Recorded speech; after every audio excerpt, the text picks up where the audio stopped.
Today we are going to start chapter number 6. The name of chapter is e-commerce and e-governance. So let's see what is meant by the commerce. Commerce is nothing but buying and selling of goods. That means when we want to buy product or service from other or sell a product or service to other. Whatever the process is done between buying and selling, that is called as the commerce. I repeat again, commerce is nothing but buying and selling the product. The activity is done between these two is called as the commerce. Now what is meant by the e-commerce? E-commerce means we have to buy and sell the product by using the e. So e stands for the electronic system. So electronic systems are the internet and the other computer network. So now we can say that the e-commerce means we can buy and sell the product by using the electronic system or by using the internet. Okay, so the next is e-commerce is the processing. It is, we can call e-commerce is the purchasing, selling, exchanging goods and the service over the computer network through the internet, and that is performed automatically. Okay, next is why there is a e-commerce. So what is exactly use or what is exactly need of e-commerce? Because of there are the several drawbacks of the existing system. The existing system is nothing but our traditional commerce. So what is meant by the traditional commerce and what are the drawbacks of that traditional commerce? We should have to see one by one. So the first we can see the difference between traditional commerce and the e-commerce. So what is the definition of the traditional commerce?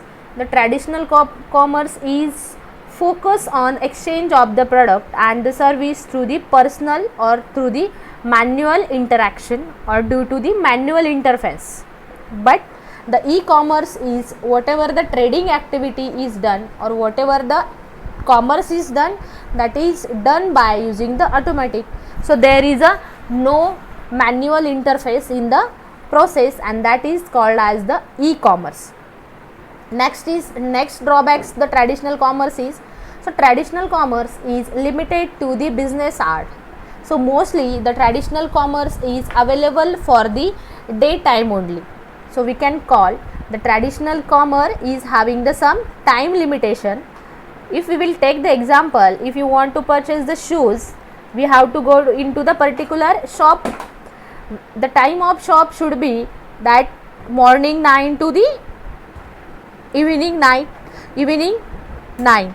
So this is the time limit to use or to utilize the commerce. But if we go by using the e-commerce, so ultimately the everything is available 24 hours. Okay, next is the in the e-commerce there is a face to face interaction. So we can call it is there is the face to face interaction, but in the e-commerce we can be termed as the screen to be the face interaction. The next drawbacks of the traditional commerce is traditional commerce is limited to the particular geographical location only. Suppose we can take the example, so it is limitation or we can say that it is the limitation to the traditional commerce that there should be some geographical area or we can use or we can utilize a particular geographical area, or it is limited to the local only. But if we go by using the e-commerce, so e-commerce is the global and it is no physical limitation.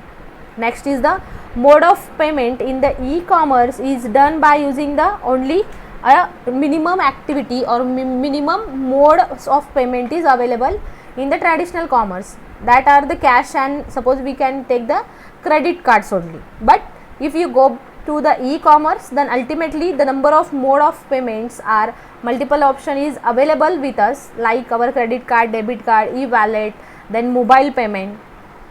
Next drawbacks of the traditional commerce is we can say that this is the advantage.